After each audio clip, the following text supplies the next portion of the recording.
music lower. I think I'm online.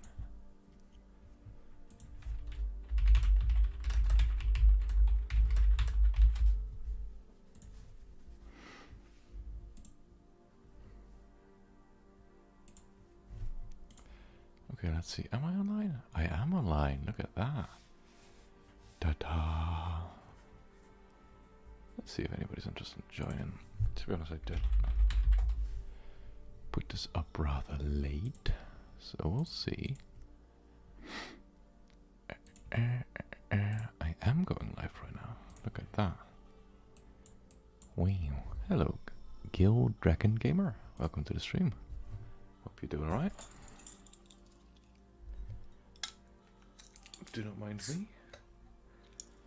I am just grabbing. Hello, Teffisco. Hello, tea lady.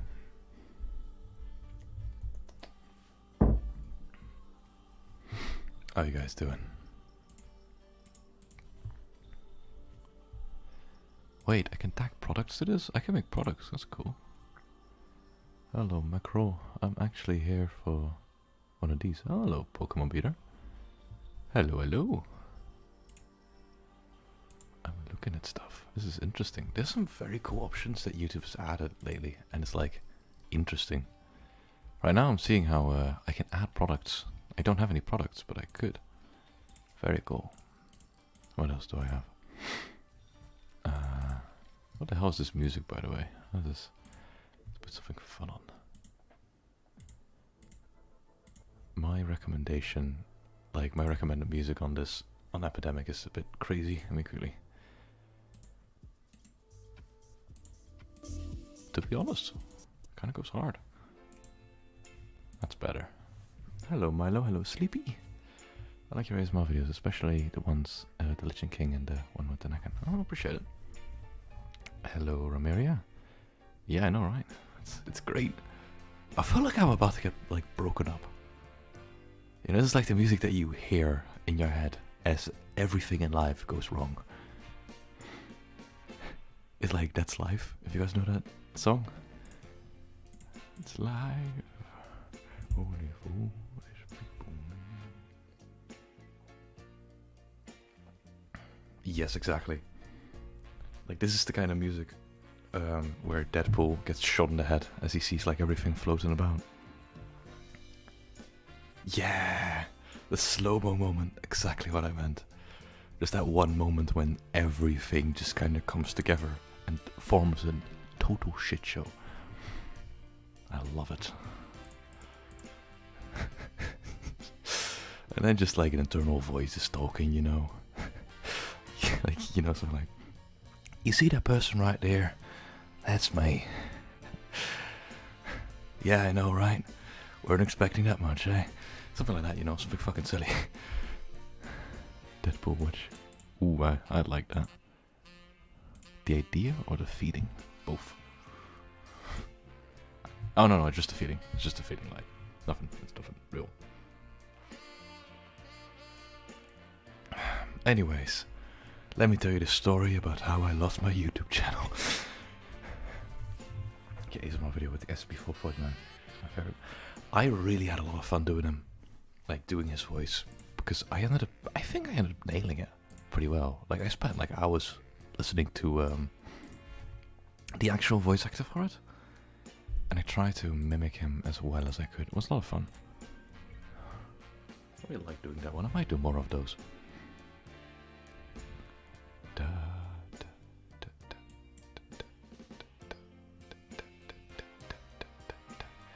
I really like this music, holy shit.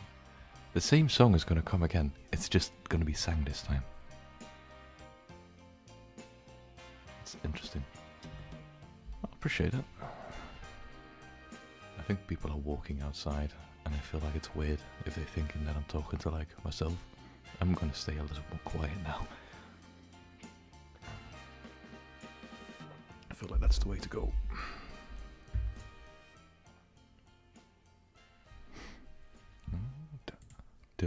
So how has everybody been? Ooh, this is nice. pretend you're taking a call. That'll be it. That'll do.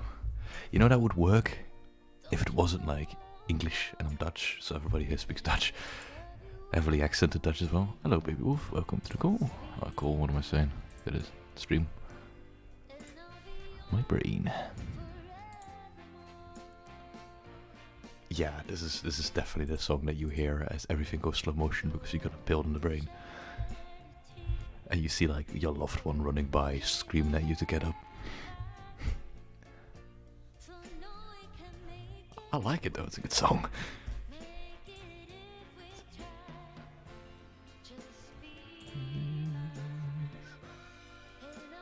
Let me see if I can make a poll.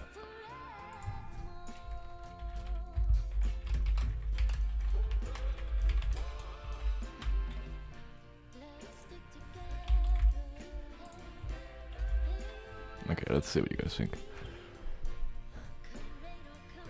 Good old switching. Oh, cool. Agreed, live the vibe. Yes. Live the vibe. Hello, Clara Gracie. Welcome to the call. A stream. Jesus Christ, my head. It's been a long day. It's been a very, very long day. I guess we'll continue the vibe after this.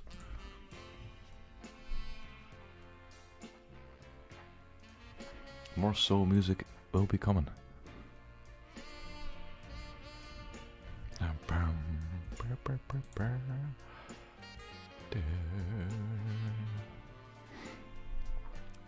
So, what would you guys like to talk about? Because I won't lie, I've not prepared anything again, so... Do you like turkey? As the country turkey or the food turkey? That's the main question here, I think. Because I don't mind the food turkey, it's pretty good. I don't mind Turkish people either. I will not further elaborate on that at all. Food. Oh yeah, no, I like that. I like that.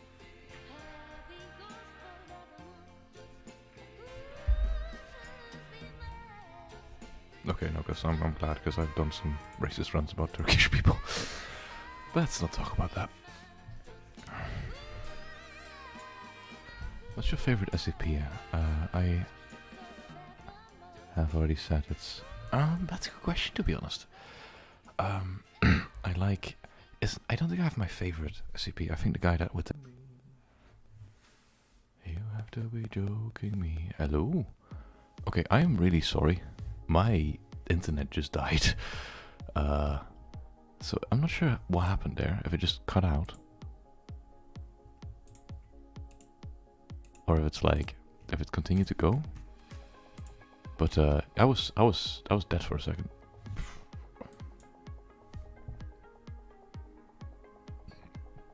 Uh-oh. I think the stream is dying. That's not good. What is going on? Uh-oh. What does this music? We don't want to listen to this. Soul music, please. Okay, so I don't know if you guys can hear me right now. Ah, for fuck's sake. Hello? Can you guys hear me? This is interesting. This has not happened to me in a stream yet. Okay, so I guess you guys... it was just a small pause, but drastically, at least for me. Just watching stuff on YouTube and like... Normally when I do an audio, I'm inspired by something. But it's so random. So, okay, perfect. Sorry for that. Okay, perfect. This is going great. I think my internet might die more often, so keep that in mind. Which question was I answering? What's your favorite SCP? Oh, you know the guy with the necklace that's just immortal? He's quite funny. I like the story between... I forgot her name. The little girl that kills everybody, and the unkillable one. That's I like that. That's cute. Also, just inspiration. Anything, you know. I'll watch something, and I'll try it if I like it. If I, you know, like when I watch something that I really like, I kind of go, oh yeah, that works. Let me make an audio about it. Sometimes it works, sometimes it doesn't.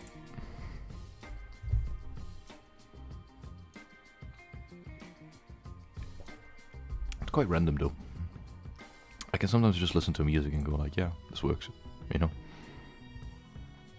But whatever. It's a very broad spectrum for me.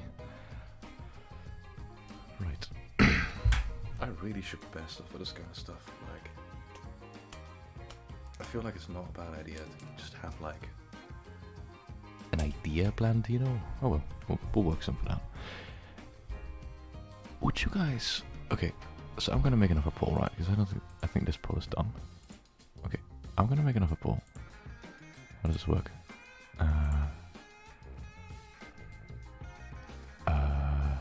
Wait, what is this? No, that's not what I want. If you guys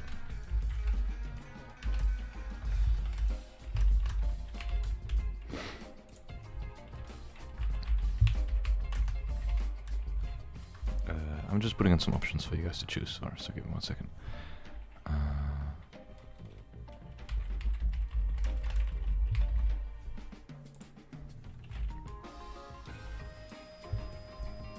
do I delete an option? There we go. How did you learn the soundscape and such? It was fun making this. Oh god damn it. God fucking damn it. Love it. One of the greater things of the city I live in, there's a lot of fucking motorcycles. How did you learn to do soundscape and such? Most fun part of... What do you mean, like soundscape? I just did it by myself, to be honest. You know, it's really fun just kind of gathering, you know, background noises through, there's free websites for it. There's also websites that you have to pay for.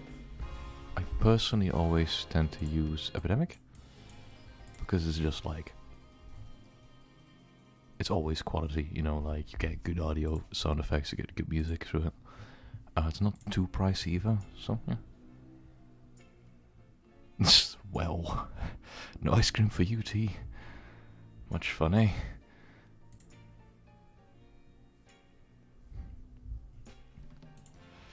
You know, ice cream can be great, but not when it's raining, though. Gets the ice cream everywhere.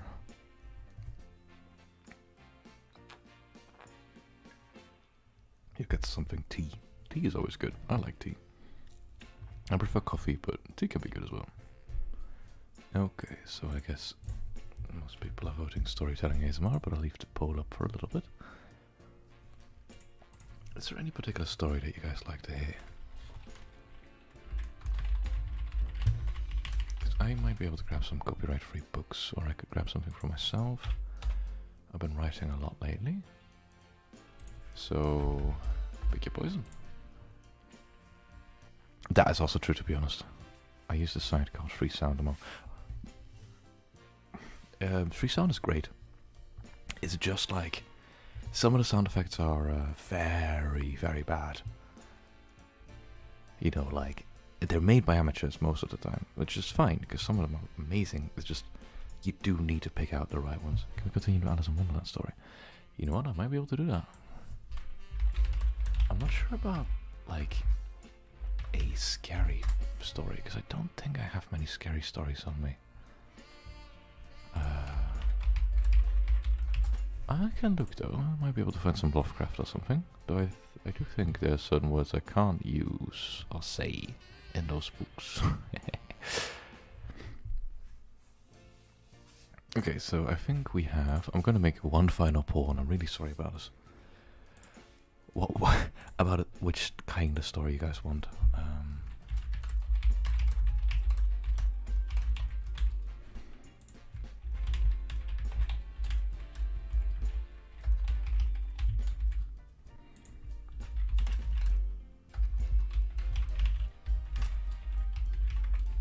Okay, I am really sorry about the sheer amount of polls I'm making right now, but I think it's working. I'm getting a result, slowly but surely. We're getting to places.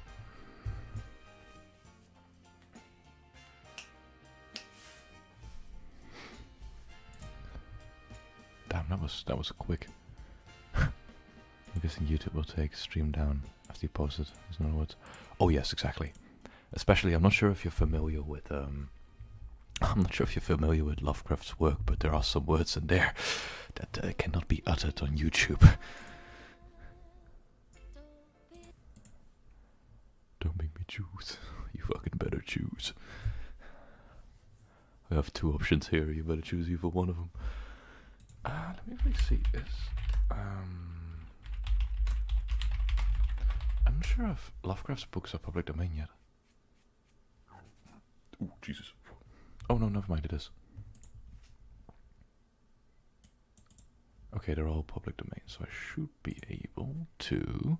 Oh, yes, I found all of them. Holy shit. So, we can grab a Lovecraftian book, or we could grab Alice in Wonderland. Both work for me.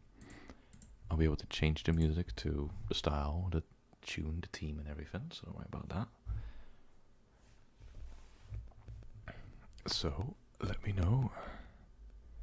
Okay, we have 7 votes. I think 4 for Lovecraft, 3 for Wonderland. So this is interesting. You're allergic to... It's not that creepy. It's just like... I'll read something not too scary. Let's see. What do I have here? The Old Man is not that good. The Beast in the Cave, Beyond the Wall of Sleep, The Cats of Ulthar. The Cats of Ulthar, actually, I really like that one.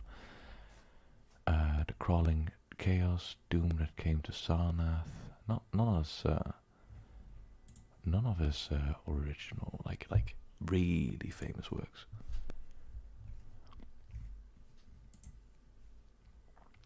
I've never really read any Lovecraft, but I've been intrigued for a while. It'd be awesome to listen to you read, but only if you. Oh, I am able.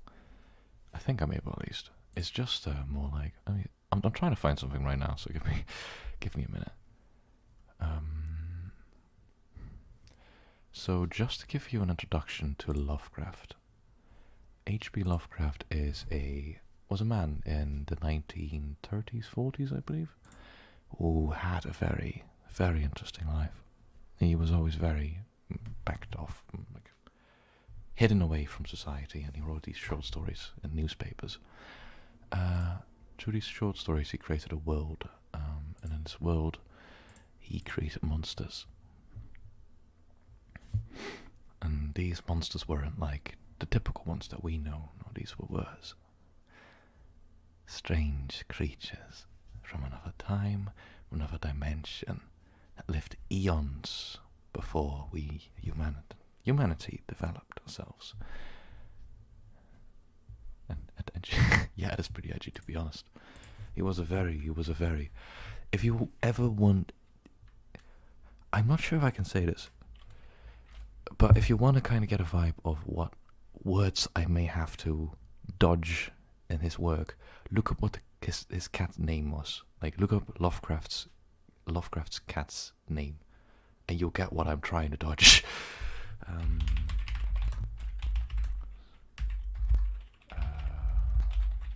I'm quickly trying to find his books, by the way. Electronic Texts, Lovecraft. Ah, we have all of them. Perfect. Very interesting. Bro had the best OCs. I'm not sure about that. Pretty much all of his OCs are fucking traumatized. I could do some of his poetry. That might be cool. I've never read his poetry before. There's one just called The Cat, the Necronomicon. History of the Necronomicon, Horde of the Wizard's Beast, the Red Hook. I've never read all of these. I just thought about that. The Collapsing Cosmos. The Call of Cthulhu. A famous one. That might be a good starter for some of you guys. Dagon. Deaf, Dumb, and Blind. The Dunwich Horror. Dunwich Horror is a good one.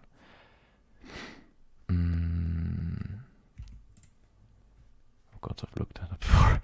Yes, exactly. That's what I mean. You fell for it. Now you see why I'm very dodgy about this. I'm going to choose one that I haven't read before, because it's interesting. The Secret Cave or John Lee's Adventures. Actually, maybe not. I know a few really good. Like, the ones that I read, I'm fairly sure are the best ones he has. So we're going to go for Shadow over Innsmouth. No. I'm going to put some scary music on.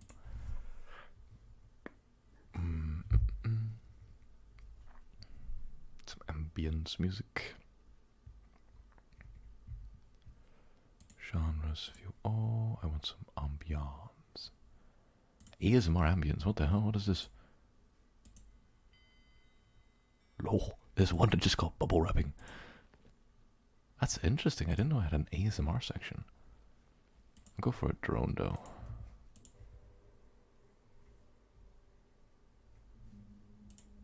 Ooh. This is good. I like this. What about the horror in the museum? I've never read that one. Why did he name it? Don't ask me. He's a bit racist. There's a whole long Tumblr post about it. He was a very racist man. He was very, very racist. And I condone all of that. Though I think it's a little bit funny to scare people like Truin, you know. But besides that, be warned if I may say certain words that I do not mean to say. Let's look up. We had horror in the museum. Let me see if I can find that one. H horror. I can't bloody find it. Dunwich horror in the museum. Found it. Oh, this is tiny text. I need to. Okay. Let's get going. Ladies and gentlemen, I'm going to put this on the side screen so I can still see your guys' responses. There we are. I can still see you guys and what you say. I messed up. That's amazing. How did I mess that up? Okay, no, I didn't mess up. Just want to make this a little shorter.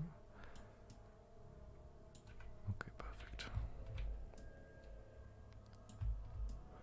Okay, ladies and gentlemen. The Horror in the Museum by H.P. Lovecraft for Hazel Held. It was languid curiosity at first, which first brought Stephen Jones to Rogers Museum. Someone had told him about a queer underground place in Southwark Street across the river, where waxen things so much more horrible than the worst effigies at Madame Tussauds were shewn, and he had strolled in one April day to see how disappointing he would find it. Oddly, he was not disappointed. There was something different and distinctive here. After all, of course, the usual gory commonplace were present. Landero, Dr. Crippen, Madame Demas, Rizzio, Lady Jane Grey, endless maimed victims of war and revolution, and monsters like Gilles de Rais and Marquis de Sade. But there were many other things which had made him breathe faster and stay till the ringing of the closing bell. The man who had fashioned this collection could be no ordinary mountebank. There was imagination, even a kind of diseased genius in some of this. Later he had learned about George Rogers. The man had been in the Tussauds staff, but some trouble had developed, which led to his discharge. There were aspersions on his sanity and tales of his crazy forms of secret worship, though latterly his success with his own basement museum had dulled the edge of some criticisms, or sharpening the insidious points of others. Teratology and the iconography of nightmare were his hobbies, and even he had the prudence to screen off some of his worst effigies in a special alcove for adults only. It was this alcove which had fascinated Jones so much. There were lumpish hybrid things which only fantasy could spawn, moulded with devilish skill and coloured in a horribly lifelike fashion. Some were the figures of well-known myth, gorgons, chimeras, dragons, cyclops, and all their shuddersome congeners.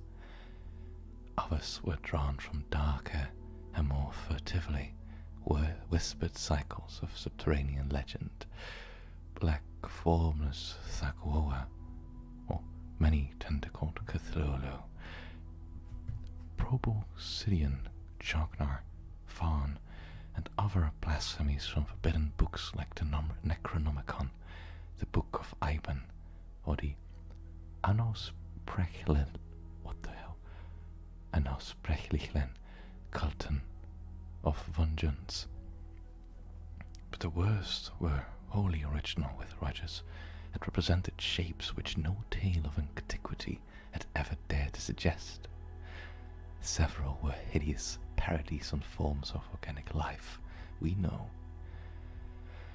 while others seemed taken from feverish dreams of other planets and galaxies. The wilder paintings of Clark Ashton Smith might suggest a few, but nothing could suggest the effect of poignant, loathsome terror created by their great size and fiendishly cunning workmanship, and by the diabolically clever lighting conditions under which they were exhibited. Stephen Jones, as a leisurely connoisseur of the bizarre in art, had sought out Rogers himself in the dingy office and workroom behind the vaulted museum chamber, an evil-looking crypt lighted dimly but dusty windows set slit-like and horizontal in the brick wall, on a level with an ancient cobblestone of hidden courtyard. It was here that the images were repaired. Here too, where some of them had been made. Waxen arms, legs, heads, and torsos lay on grotesque arrays of various benches, while on high tiers of shelves, matters, wigs, ravenous-looking teeth, and glassy staring eyes were indiscriminately scattered. Costumes of all sorts hung from the hooks, and in one of the alcove were great piles of flesh-colored wax cakes, and shelves filled with paint cans and brushes of moulding. Its firebox stopped by a huge iron container on hinges with a spout which permitted the pouring of melted wax with the merest touch of a finger. Other things in the dismal crypt were less describable, isolated parts of problematic entities whose assembled forms were the phantoms of delirium.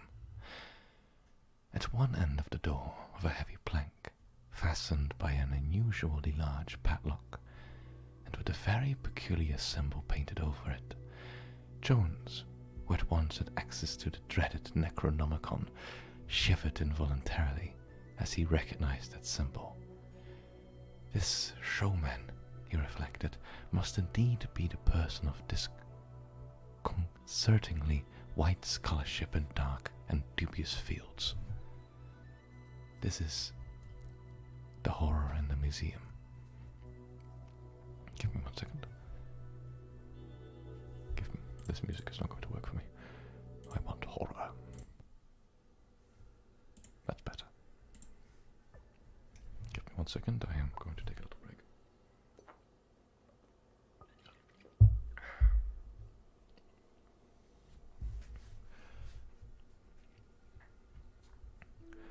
Nor did the conversations of Rogers disappoint him. The man was tall, lean, and rather unkempt, with large black eyes, which gazed combustively from a pallid and usually saddle-covered face. The bloody hell.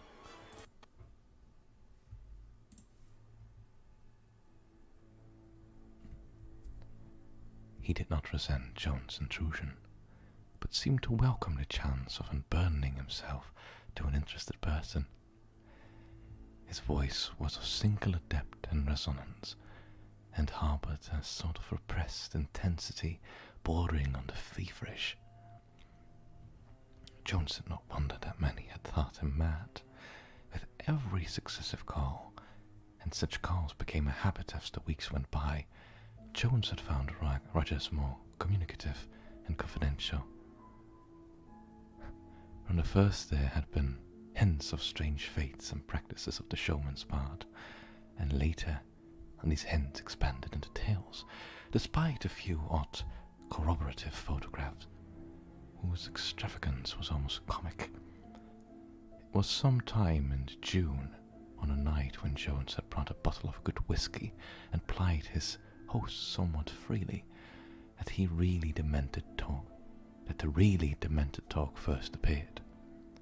Before that, there had been wild enough stories, accounts of mysterious trips to Tibet, the African interior, the Arabian desert, the Amazon Valley and Alaska, and certain little-known islands of the South Pacific. Plus, claims of having read such monstrous and half-fabulous books as the prehistoric Pnakotic, Fragments and the Doll Chance, attributed to malign and non-human Leng, but nothing in all this had been so unmistakably insane as what he had cropped out that June evening under the spell of whiskey. To be plain, Rogers began making vague boasts of having found certain things in nature that no one had found before, and of one having brought back tangible evidence of such discoveries. According to his Bibulous harangue, he had gone further than ever anyone else in interpreting the obscure and primal books he studied, and he had directed by them to certain remote places where strange survivals are hidden. Survivals of eons and life cycles earlier than mankind, and in some cases connected with other dimensions and other worlds. Communication with which was frequent in the forgotten pre-human days.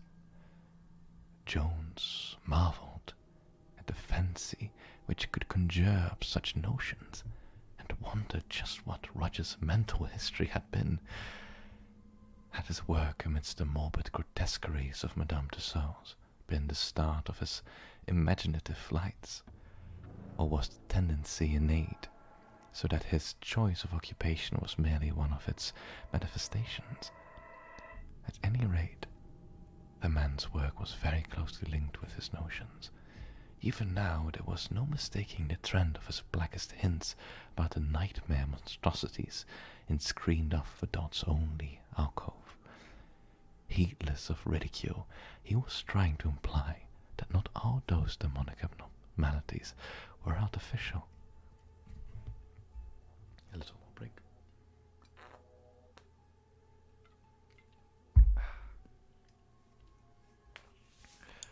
It was Jones' frank skepticism and amusement at these irresponsible claims which broke up the growing cordiality. Rogers, it was clear, took himself very serious, for he now became morose and resentful, continuing to tolerate Jones only through a dogged urge to break down his walls of urbane and complacent incredulity, while tales and suggestions of rites and sacrifices to nameless elder gods continued. And now and then Rogers would lead his guest to one of the hideous blasphemies in the screened-off alcove, and point out features difficult to reconcile with even the finest human craftsmanship. Jones had continued his visits through sheer fascination, though he knew he had forfeited his host's regard. At times, he would try to humour Rogers with pretended assent to some mad hint or assertion, but the gaunt showmanship was seldom to be deceived by such tactics. Tension came to a head later in September. Jones had casually dropped into the museum one afternoon and was wandering through the dim corridors whose horrors were now so familiar, when he heard a very peculiar sound from the general direction of Rogers' workroom. Others heard it too, and started nervously as the echoes reverberated through the great vaulted basement. The 3 attendants exchanged odd glances, and one of them, dark and taciturn, foreign-looking fellow, who always reserved Rogers as a repairer and assistant designer, smiled in a way which seemed to puzzle his colleagues and which grated very harshly on some facet of Joan's sensibilities. It was the yelp or scream of a dog. It was such a sound as could be made only under conditions of the utmost fright and agony combined. Its dark anguish, frenzy was appalling to hear, and in this settling of grotesque abnormality, it held double hideousness. Jones remembered that no dogs were allowed in the museum. He was about to go to the door leading into the workroom when a dark attendant stopped him with work and a gesture. "Mr. Rogers," the man said in a soft, somewhat accented voice, at once apologetic and vaguely sardonic, was out, and there were standing orders to admit no one to the workroom during his absence. As for that yelp, it was undoubtedly something out in the courtyard behind the museum. This neighborhood was full of stray mongrels, and their fights were sometimes shockingly noisy. There were no dogs in any part of the museum, but Mr. Jones wished to see Mr. Rogers. He might find him just before closing time. After this, Jones climbed the old stone steps to the streets outside and examined the squalid neighborhood curiously. The leaning, decrepit buildings, once dwellings but now largely shops and warehouses, were ancient indeed.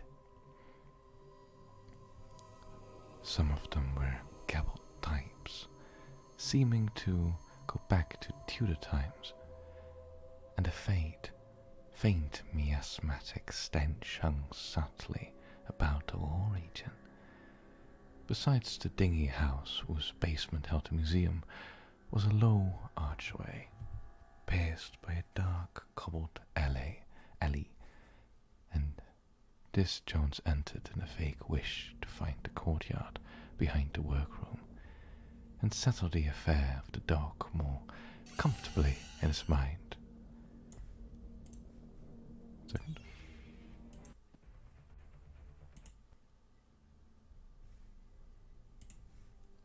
The courtyard was dim in the late afternoon, light hemmed in the rear walls, even uglier and more intangibly menacing than the crumbling streets facades of the evil old houses. Not a dog was in sight, and Jones wondered how the aftermath of such frantic turmoil could have completely vanished so soon.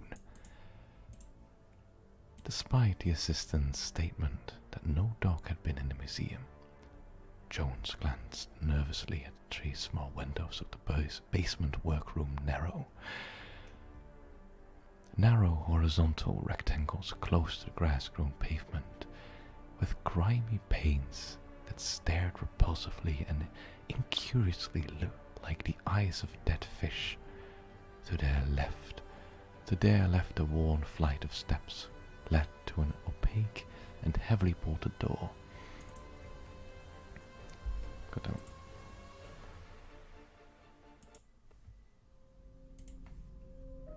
Where was I?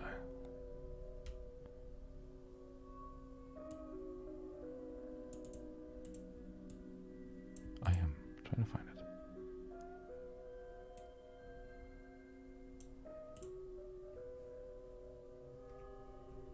There we go.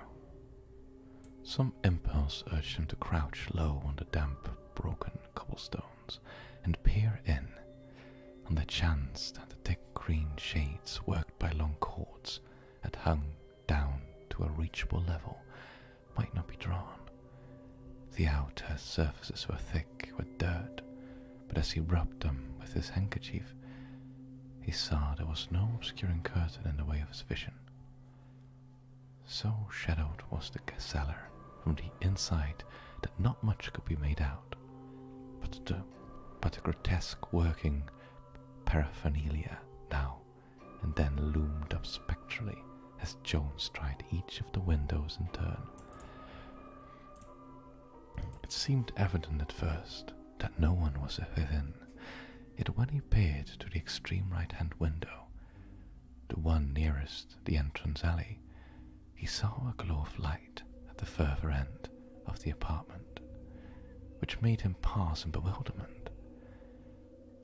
There was no reason why any light should be there. It was an inner side of the room, and he could not recall any gas electronic fixture near that point. Another look defined the glow as a large vertical rectangle, and a thought occurred to him. It was...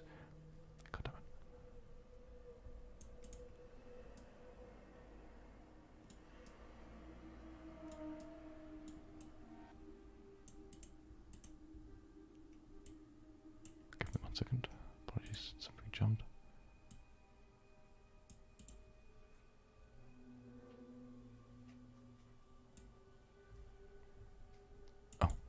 It was in that direction that he had always noticed that heavy plank door with the abnormally large padlock.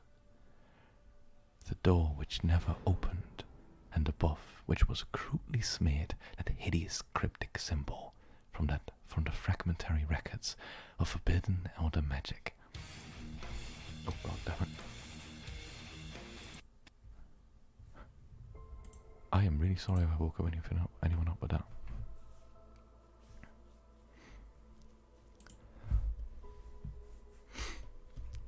It must be open now. There was a light inside. All his former speculations as to where that door led, as to why lay behind it, what lay behind it, were now renewed with trebly disquieting force. Jones wandered aimlessly around the dismal locality till close to 6 o'clock, when he returned to the museum to make the call on Rogers.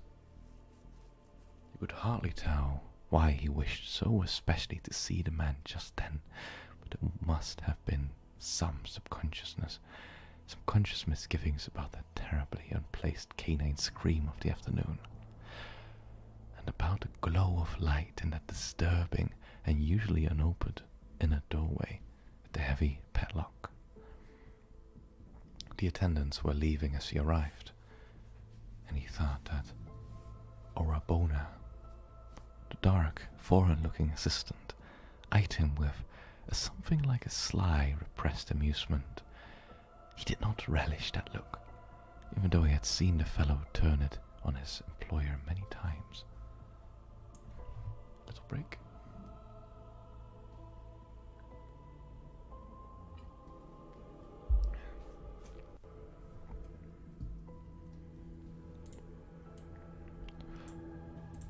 The vaulted exhibition room was ghoulish in its desertion, but he strode quickly through it and rapped at the door of the office and workroom. Response was slow in coming, though there were footsteps inside. Finally, in response to a second knock, the lock rattled and the ancient 6-paneled portal creaked reluctantly, opened to reveal the slouching, feverish-eyed form of George Rogers. From the first it was clear that the showman was in an unusual mood. There was a curious mixture of reluctance and actual gloating in his welcome, and his talk at once veered to extravagance of the most hideous and incredible sort. Surviving elder gods, nameless sacrifices, the other than artificial nature of some of the alcove horrors, all the usual boasts, but uttered in a tone peculiarly increasing confidence. Obviously, Jones reflected the poor fellow's madness was gaining on him. From time to time Rogers would send furtive glances towards the heavy, padlocked inner door at the end of the room, or towards a piece of coarse burlap on the floor not far from it, beneath which small objects appeared to be lying.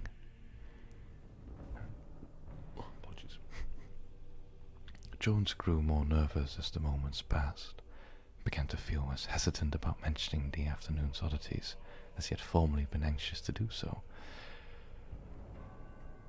Roger's okay, I'm not going to say that word. Roger's resonant bass almost cracked in the excitement of his feverish rambling. "Do you remember," he shouted, "what I told you about that ruin in the city in Indochina where the Cho-Cho lived? You had to admit, I'd been there, you saw the photographs. Even you did think that oblong swimmer in darkness out of wax. If you'd seen it, writhing in the underground pools as I did. Well, this is bigger still. I've never told you about this, because I wanted to work out the later parts before making any claims. When you see the snapshots, you'll know the geography couldn't have been faked. And fancy I have another way of proving that it isn't any waxed concoction of mine. You've never seen it, for the experiment wouldn't let me keep it on exhibition." The showman glanced queerly at the padlock door. "It all comes from that long ritual in the 8th pentatonic fragment. When I got it figured out, I saw it could have only one meaning. There were things in the north before the land of Lomar, before the mankind existed, and this was one of them. It took us all the way to Alaska and up to Noatak from the Fort Morton, but the thing was there as we knew it would be. Great cyclopean ruins. Acres of them. There were less left of them we had hoped for, but after 3 million years, what could one expect?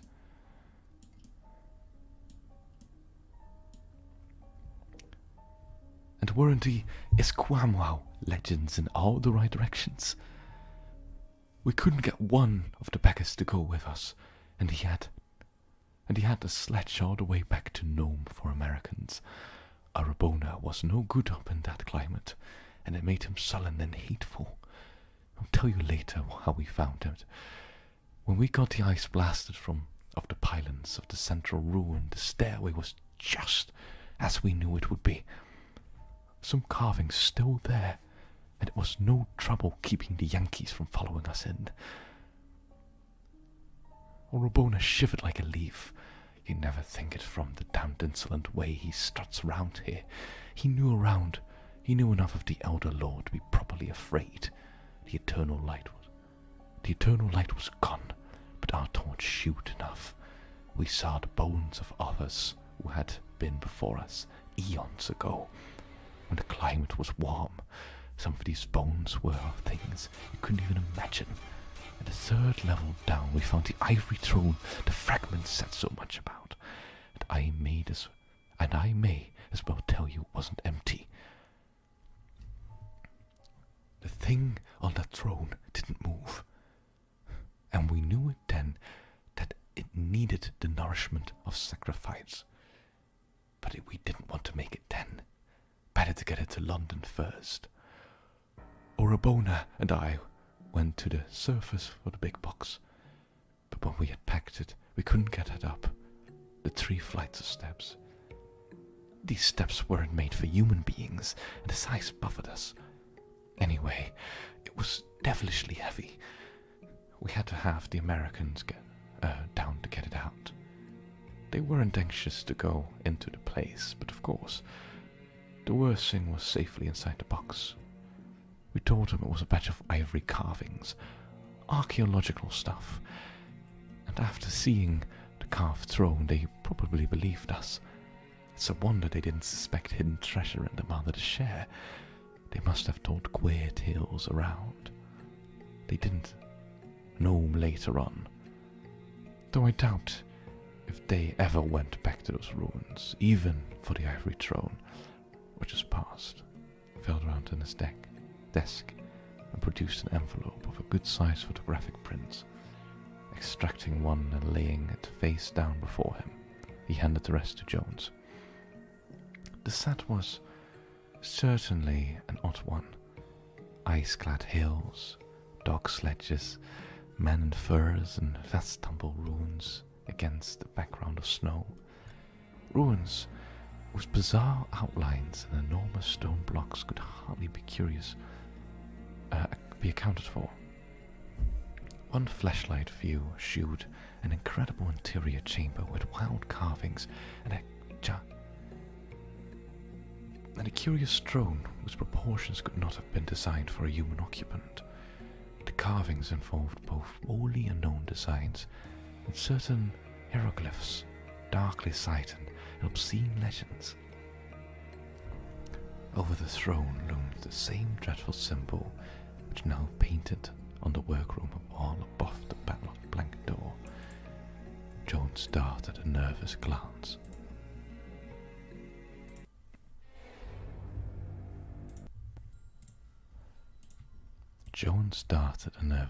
At the closed portal. Assuredly, Rogers had been to strange places and had seen strange things. Yet this mad interior picture might easily be a fraud, taken from a very clever stage setting. One must not be too credulous. But Rogers was continuing.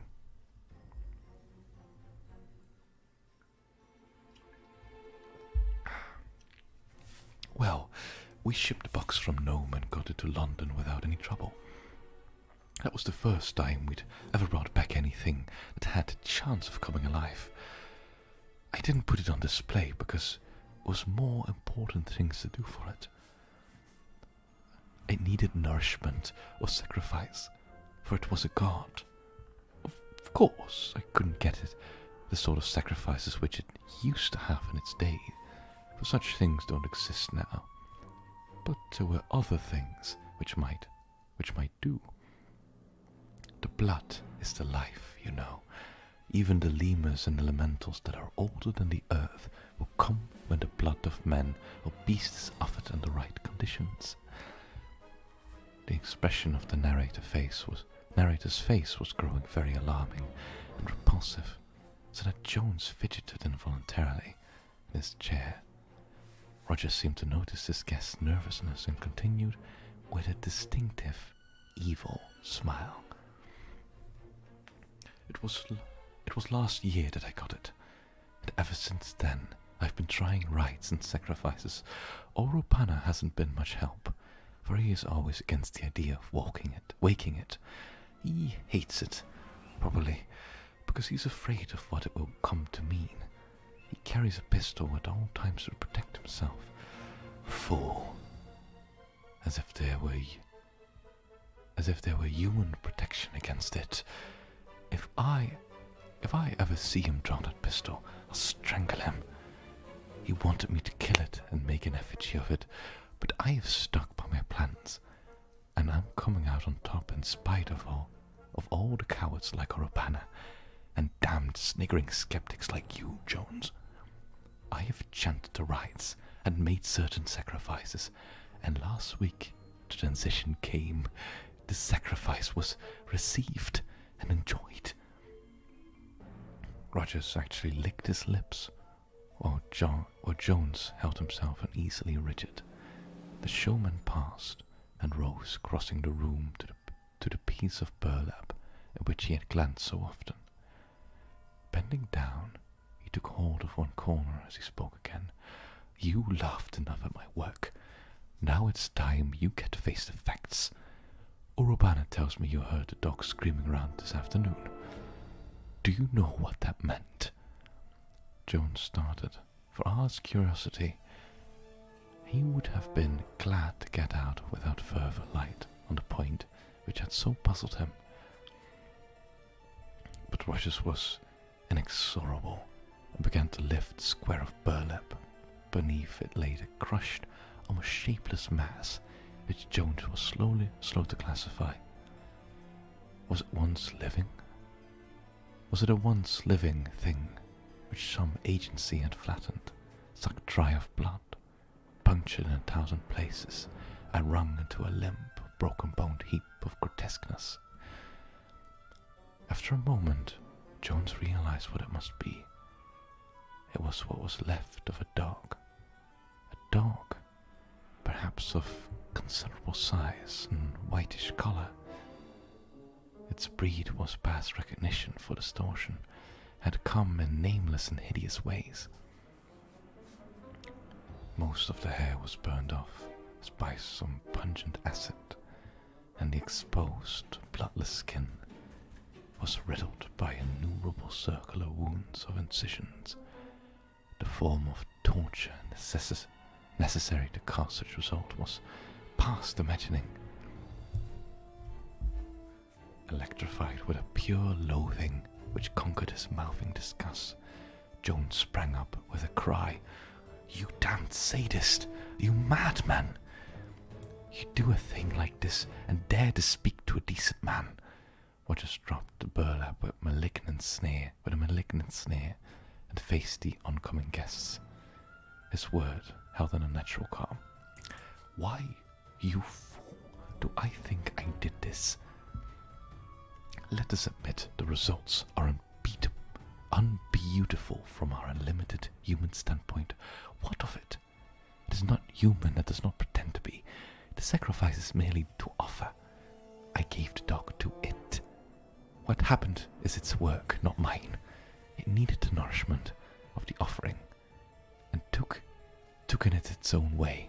But let me show you what it looks like."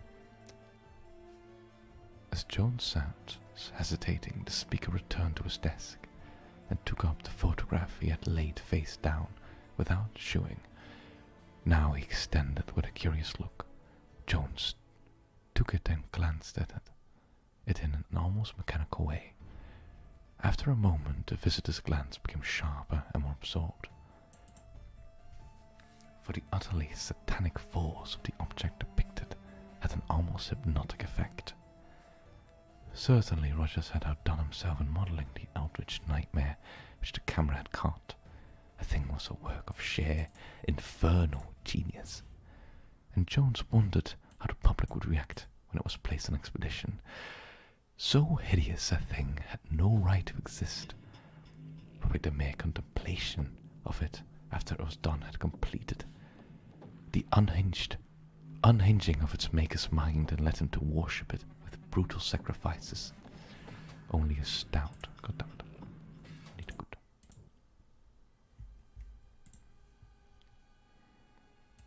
only a stout sanity could resist the insidious suggestion that the blasphemy was, or had once been, some morbid and exotic form of actual life. The thing in the picture squatted was balanced on what appeared to be clever reproduction of the monstrously carved throne, and the other curious photograph to describe it.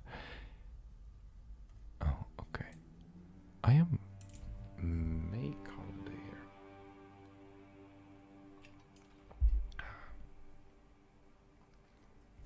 Right, ladies and gentlemen, I have been talking for a long time, and my throat starts to hurt a little bit.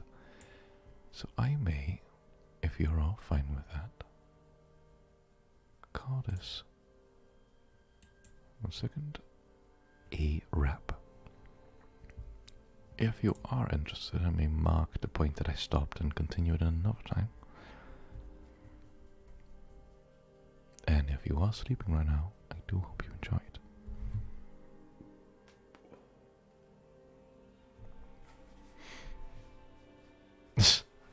I'll go screw yourself. Actually.